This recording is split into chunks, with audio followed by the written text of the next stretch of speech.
Hello and welcome to the Third Sector podcast. I'm Lucinda Rouse. And I'm Emily Burt.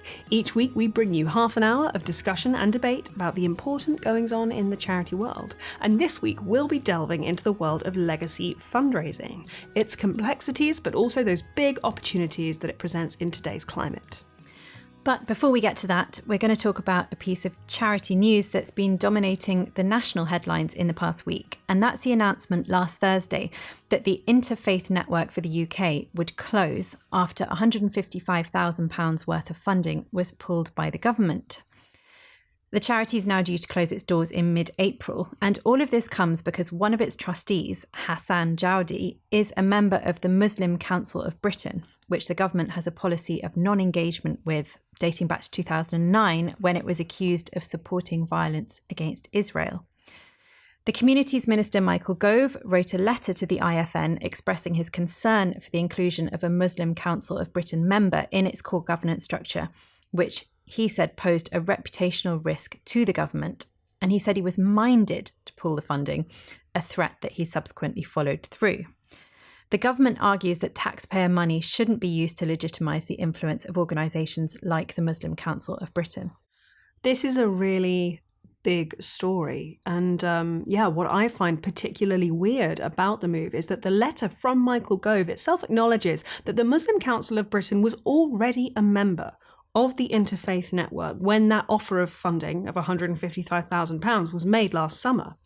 But Michael Gove is saying in this letter that he finds it, quote unquote, deeply concerning that an MCB member could be appointed into the core governance structure of the IFN.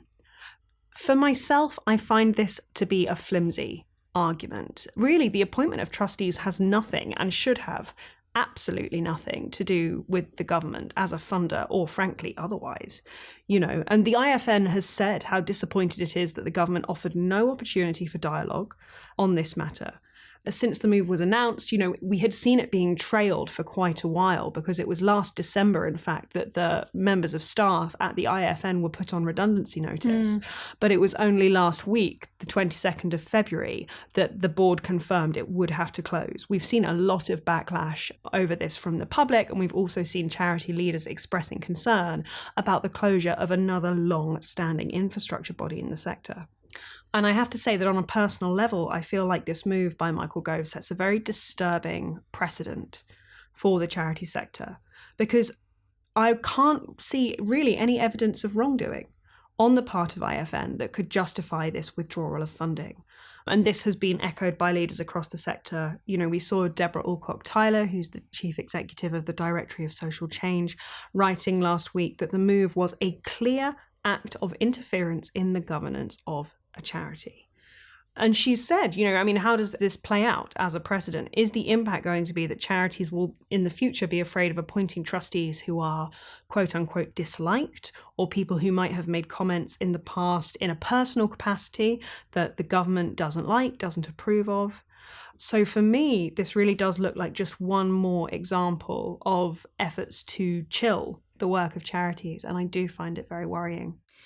Yeah, I guess the other side of the argument, which the government has also put forward, is that charities should not be wholly dependent on taxpayer funding in order to operate.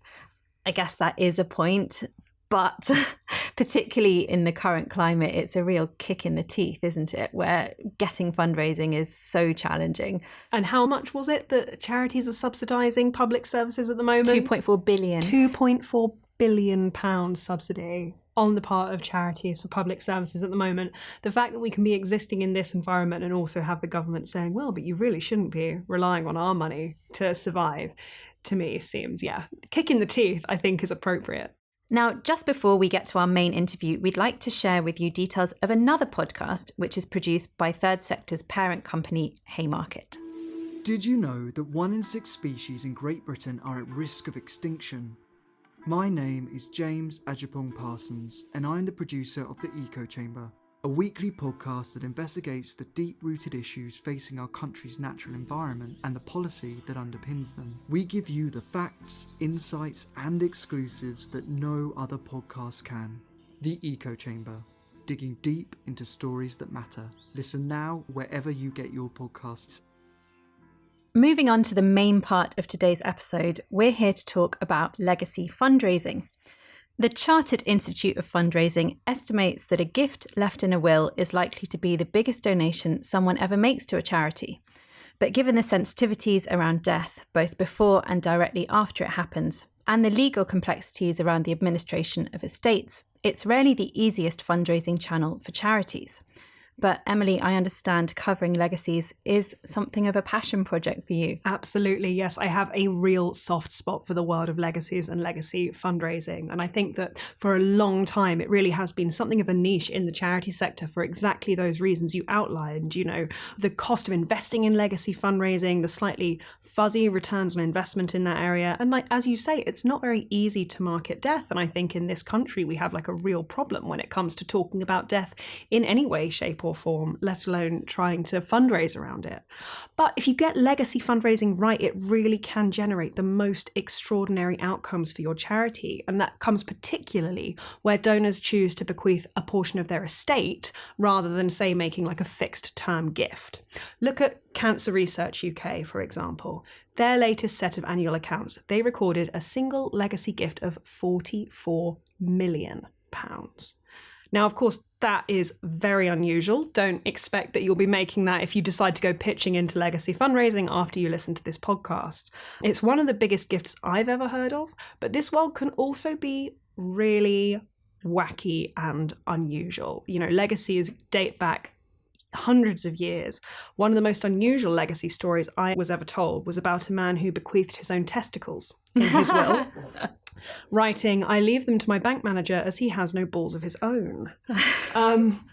But to briefly come back to Cancer Research UK, of course, this is one of the UK's largest fundraising charities. So they will have the resources to make those kind of investments in legacy fundraising. But we are now starting to see some of these barriers towards legacy giving being removed, thanks to websites like Farewell, which has made it a lot easier for people to sort of write their own wills, bypass kind of the legal mumbo jumbo that a lot of people have to go through. And we're also seeing, I think, changing donor attitudes where people sort of want to give to smaller, more local organizations. That's been a trend we've seen since the pandemic, really, when people's worlds became smaller. And for me, I think it really is just like this very vibrant and potentially quite untapped stream of income for charities that it's always worth thinking about.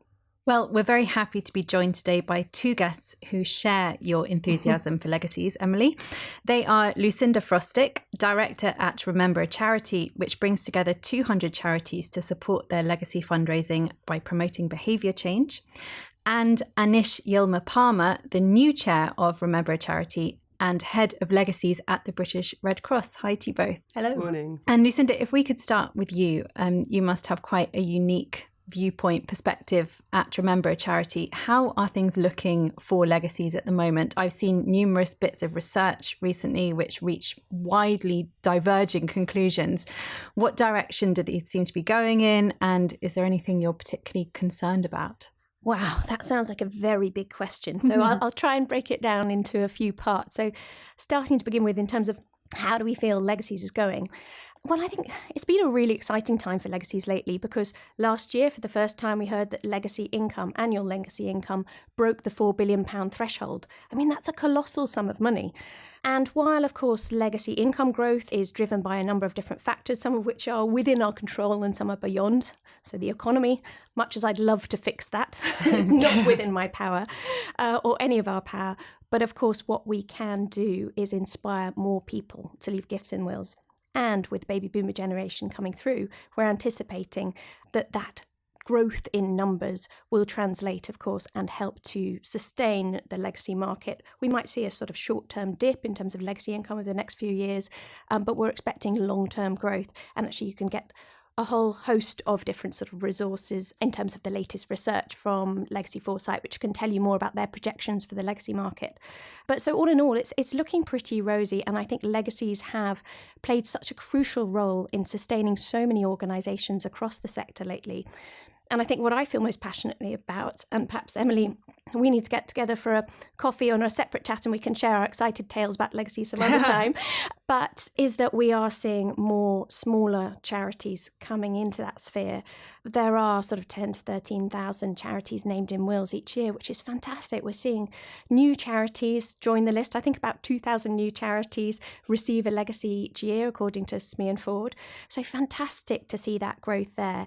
And that, I think, is driven by a couple of different factors. Yes, of course, people are more aware of gifts in wills, and I very much hope that's in part due to the work that we're doing here at Remember a Charity to grow awareness and understanding of how easy it can be to leave a gift in your will and how incredibly inspiring and positive it can be. But it's also down to what charities themselves are doing. And I think there's, take us back 10, 20 years, and there was much sort of greater fear around approaching legacy fundraising. Whereas I think now there's broader understanding, both in terms of fundraising departments, but also CEO, board level, that actually a conversation about a legacy doesn't have to be a conversation about death. Quite the opposite. It's a conversation about what happens next, how you can inspire, shape, and influence the world you leave behind. So all in all, I would say it's fairly positive. You asked also about sort of trends and how things might be changing. So I think I've covered briefly that we're seeing greater breadth. But I think one of the other really interesting things that we've seen and are starting to see perhaps more so over as the baby boomer generation is starting to come through, is a shift in the causes that people are choosing to remember in their wills. So yes, absolutely, local community-based charities are starting to take more of a prominent role, but when it comes down to causal areas, certainly health and animal charities remain front of mind for many, but we're definitely seeing a shift too towards sports charities, mental health charities, human rights. So really interesting to see greater breadth there too. You asked about concerns about the marketplace too. When it comes to concerns around the legacy market, I think part of that is driven by the economy. As I mentioned a little earlier, legacy values are very much influenced by the shape of the economy. So effectively, if house prices and share prices are doing well, legacy values are inflated. House prices have taken a little bit of a tumble, and that's why we're expecting to see slightly more subdued growth, or even perhaps a short-term dip. But it's been really encouraging to see house prices start to take a turn again, and that should therefore put us in a slightly better position. There is, of course, the probate situation, which remains a real challenge for us at sector level, but also for individual charities too. With the backlog at probate, we know that for many charities, they've simply had to hold back on vital work that they really need and want to carry out and haven't been able to do. That, again, there is a silver lining to that cloud in the sense that we are starting to see higher and better output levels from probate.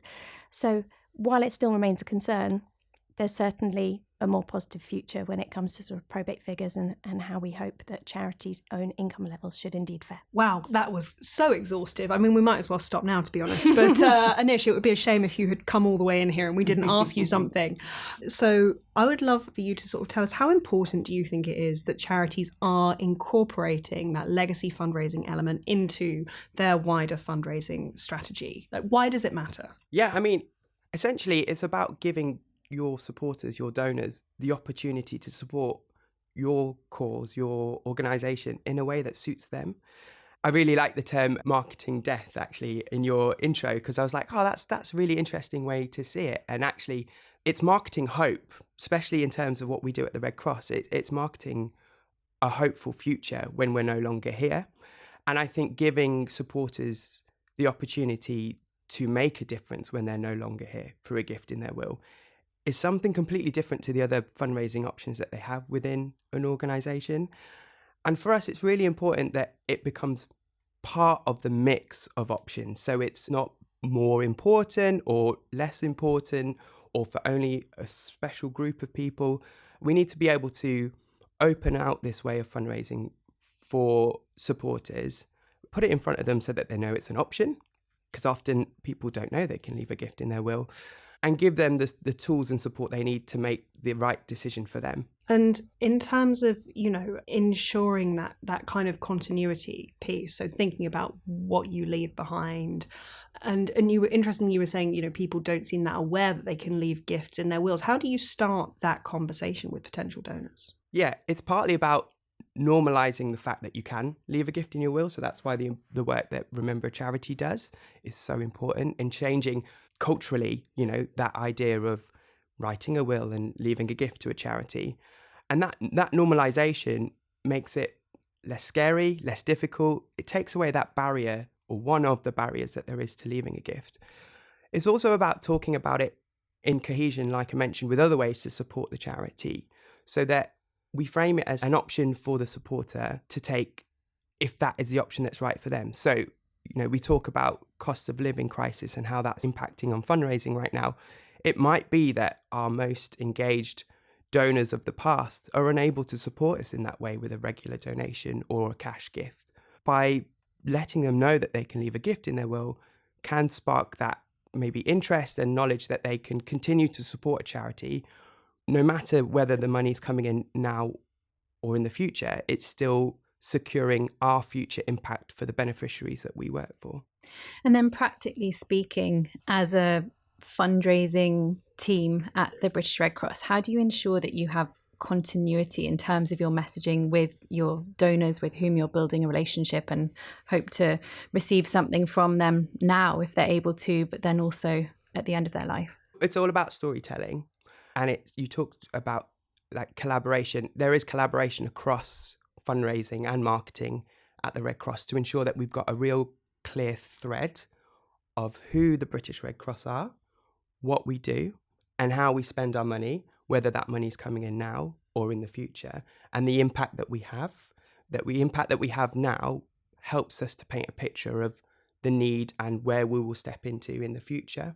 So if we, at the Red Cross, we're an emergency response organisation, people know about our work on the ground right now because we're often in the news or in the press.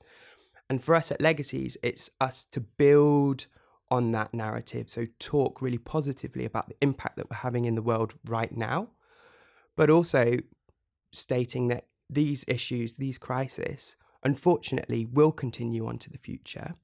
And our place at the Red Cross is to be there ready to respond whenever a crisis hits. And so that is how we share that narrative with our sort of emergency fundraising teams and other teams that are trying to generate income right now for what's happening on the ground. And us to be saying, look, whatever happens in the future, we will still be there to respond. And therefore, if you leave us a gift, hopefully we won't receive it anytime soon. But when we do get that gift and when crisis hits, we can respond thanks to that. And in terms of how you get those important messages out to the right audience, can you talk a little bit about how you do that, how you target people, the sort of channels that you use, and what you have found to be sort of the most effective methods or tactics of reaching those people? So part of that is about learning about our past legators, so people who have left a gift in their will to the Red Cross before. So, we're very lucky at the Red Cross. We have a fantastic insight and analysis team. So we can look into our CRM and look at our legators of the past and try and build an understanding and sort of pen portraits of who those people were, why they supported the Red Cross. Were they volunteers previously, or had they given us a regular gift for many years before leaving us a legacy? So that's part of understanding the audience that have been our legators of the past. And then there's the secondary part of understanding, okay, who's your audience now and who's your audience of the future? So as Lucinda spoke earlier about all the insight that's out there, there's a lot of positive news and noise about audiences changing and attitudes to charity and also a greater awareness of gifts in wills. So for us, it's about, okay, that's fantastic. How do we now make Red Cross relevant to these new audiences who are hearing about wills, who are taking action in writing their wills and potentially leaving a gift? What is it that resonates with those audiences, and how can we tap into that? And so that, if our cause or area is something that they're passionate about, then we're part of that mix when they write their will. So part of it is about us just getting out there. So we do mass marketing, mass media. So we're on TV, we go in the press. And that's about building an awareness of who we are as the Red Cross, what we do and what we achieve and the impact that we have. So that's about building that interest and resonance with the audience. And then what we try and do is give opportunities for those who are interested to connect with us to find out more information. So whether that be linking up with their local community legacy manager, which we have at the Red Cross, to have a more deep, meaningful conversation just about will writing, let alone leaving a gift, there's an option to them. If that supporter is ready to write their will, then we have partnerships with will writing providers to help them take action, because we know that's another barrier to people writing their wills. At the same time, as well as like acquiring this interest and trying to gather that interest of leaving a gift to the Red Cross, we make sure that we have solid journeys in place to ensure that we're continuing that conversation. We know that legacy giving is a long-term fundraising stream for people. It's not a decision that is taken lightly, and we need to respect that. So giving the opportunity for the supporter to find out more, to understand where their money might go, to quiz us as an organisation, building that transparency between us and the supporter means that they feel more informed and more confident when they are deciding to leave a gift to us. And then it's about working with them to communicate our impact and effectiveness right now in a way that suits them. So whether that be through communications or the opportunities to meet us at events, trying to find new ways to connect with our audiences. And I can imagine that it must vary according to what type of audience you're trying to reach, whether they're young or older. Is there a specific generation that you're really targeting at the moment? And if so, how are you trying to reach them? Yeah, I guess, as Lucinda said, with the shift of interest in the boomer generation and now Generation X, we're always in legacies having to look forward to the audiences and the legacy donors of the future and find out what makes them tick. So, where traditionally we may have marketed through door drops or some very paper-based marketing, we also know that there's a growth in generations using digital spaces to get their news or gather information or gather reviews on how they do anything from buying a microwave to writing a will. So we need to be in those spaces so that we're connecting with people and also building that understanding and that resonance of leaving a gift. And it's something you can do and make it part of your thinking. So yeah, we've had to innovate as many charities. So you'll see investment from going from those more traditional methods of door drops, say, and telephone marketing into more digital spaces using social media. And it's really exciting because, as Lucinda said, there's more and more charities coming into this space, which means that generally the noise about charitable giving in wills is growing, which is fantastic. And for us as individual organisations now, it's about us building that tangible idea of the impact that those gifts will have, so that supporters can be clear about what sort of impact they want to leave when they're no longer here. Absolutely. And I always think of Red Cross as one of the biggest innovators in terms of the channels that it uses. I think your TikTok is absolutely remarkable in how you've managed to connect with this really young Gen Z audience. So maybe we'll see some legacy stuff appearing on there as well. Who knows? You're never too young to write a will, right? Absolutely. And I think, it's really interesting, the types of, say, social media. I think that's quite a good space to talk about, because social media is so many different things to different people and used in so many different ways. And we've had to develop as a legacy team, working quite closely with other fundraising teams, our digital fundraising team, our brand team, to understand which messages from the Red Cross are best served on what platform, to what audience, and how we target. And I think what is great, and like you said, innovation at Red Cross, we have the bravery to test different audiences, test different messages. We're lucky enough to have the resource and expertise so that we can try different things. We can monitor and see, okay, well, is that working with that audience?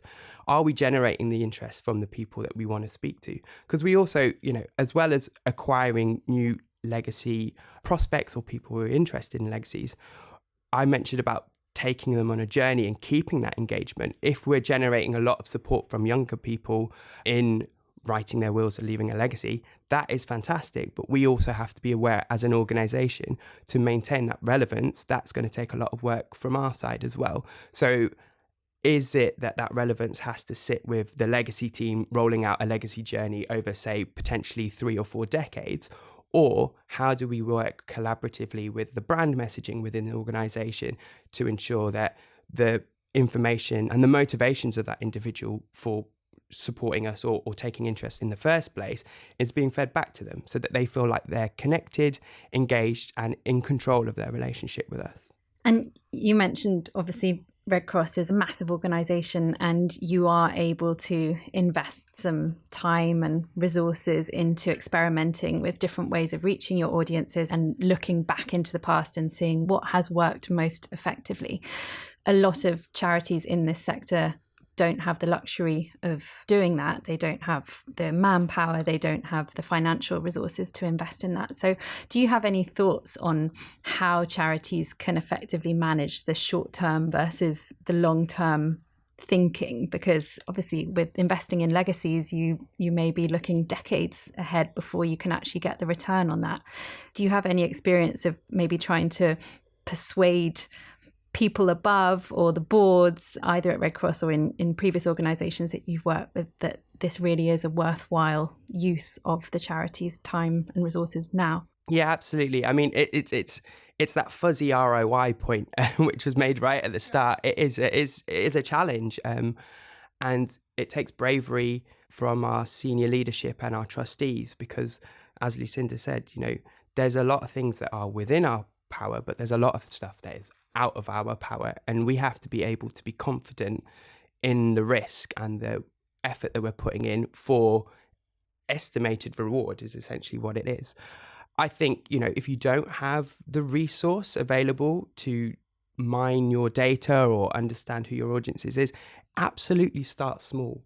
If you're a smaller organization, you're probably more close to the supporters on a sort of one-to-one interaction. So start by asking your supporters, have you ever thought about leaving a gift? Or did you know that other charities are talking about leaving a gift in your will to charities? I think Lucinda's got a point. Lucinda's desperate to jump in, I can see. Sorry, it was fabulous to hear you say that, because I was just thinking exactly the same thing.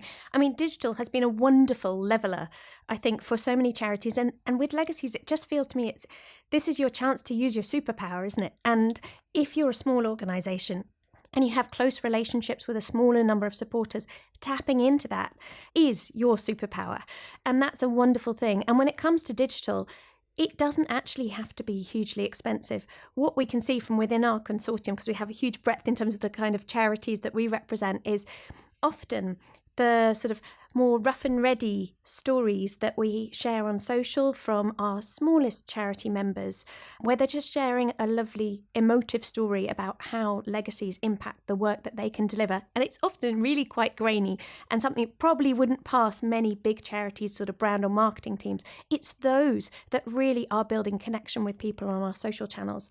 And so I would say, give it a try. And the other advantage with digital, of course, is that you can, just as Anaish said, you can test and learn. If something's getting the right kind of responses, do more of it. If it's not, change it up a little bit, and we can all have a go with that. So I think that's really exciting, and it has that sort of openness in terms of more willingness to be open around our storytelling and openness to using digital to share those legacy stories has perhaps been that greatest leveller. So that's been really exciting for legacies. Brilliant. That's very optimistic. And are there any other big opportunities that you're seeing in the legacy space that charities should be taking advantage of? Oh, that's a very big question. I think, digital is really what springs to mind. But generally, I'm thinking we're seeing amongst the public growing appetites for giving to charity from your will. So I think if there's been something that's been holding you back from branching out and having those legacy conversations, whether that's externally or whether that's internally within the board and securing their support, it feels like now is absolutely the right time.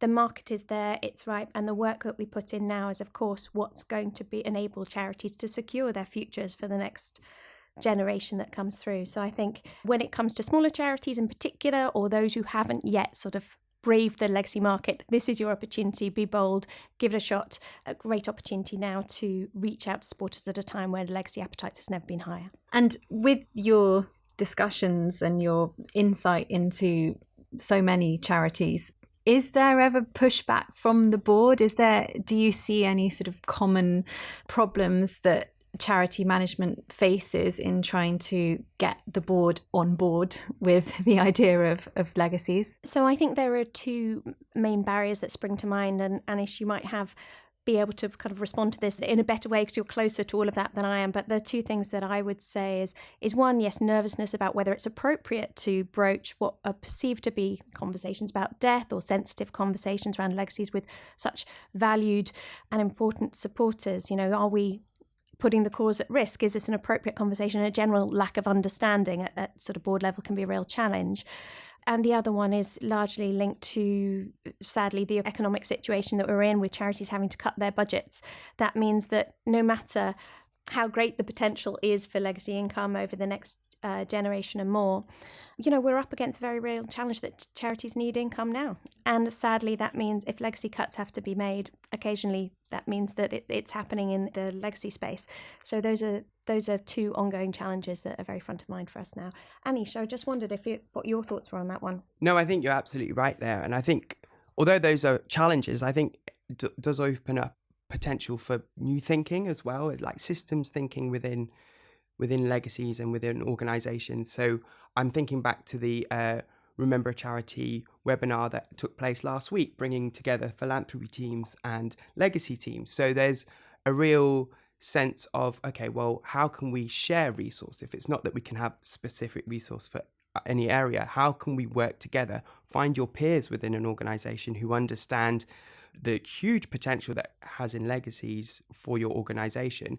But if it has to start small and that drip feed message, that is something that you can start right now without risking income right now. So I think there's opportunities, and what's really, really good to see in the sector right now is how legacy teams have often been to one side doing their own thing, own departments sometimes, but actually we are dispersing and being more collaboratively working with other departments within our organisations to ensure that legacy message runs alongside other messages. So I think there's huge potential in that, and especially in that deeper engagement and stewardship piece as well. Thank you both so much. And just to close off then, if there are any charities listening to this conversation right now who are feeling really inspired and energised and want to go and seize those opportunities in that legacy market, do you have any top tips for them for getting that journey started? Yeah, so I think a good place to start, there is a lot of energy out there in the sector. There's a lot of great stats out there to build your conversations for support from. So immerse yourself in that. There's plenty of free resources and webinars. I know people are often time poor because legacies might be just one of the many strings that you have. But if you can find some time to get some of those headline facts, to sense the opportunity for your organisation, grab onto those. If you can take a little bit of time to understand the legacies that have come to your organisation before, it might have been one or two, but look at how much they have transformed the impact of your organisation. That's also really great. And also just start building that conversation within your organisation. So whether that be with your fundraising teams, with your finance teams, if you can start building that understanding and that sort of potential impact that legacies can have, it just makes it easier to then start navigating that discussion upwards and building a case of support for doing something within legacies. And just to add to that, I think I might be stealing some of your words here, Anaish. But yeah, having a clear and succinct sort of call to action. What is it that you want people to do? And setting out the vision of kind of what it might enable, how you're going to transform the lives of beneficiaries or whatever your key messages is really important. But it's also about making it as easy as possible. If we want to remove the barriers, we need to make it easy. So that's a case of signposting where they need to go to find out more information, whether that's a case of you being there on hand to answer questions, or whether that's a case of signposting them to a local solicitor or whoever else can help them take it onto the next level. That's really key. And I guess the final message I'd just say is a legacy gift is a long-term thing, but that doesn't mean it's the end of their giving journey. There's countless research to show that people who leave a legacy are much more likely to actually go on and support the charity in other ways. The gift might be realised at the end of the journey, but it's by no means the end of their giving journey, or at least it doesn't have to be. So thinking about that, I think, is really important in the wider supporter journey. Brilliant. Lucinda Frostick and Anaish Yilma-Parmar, thank you so much for joining us. Pleasure.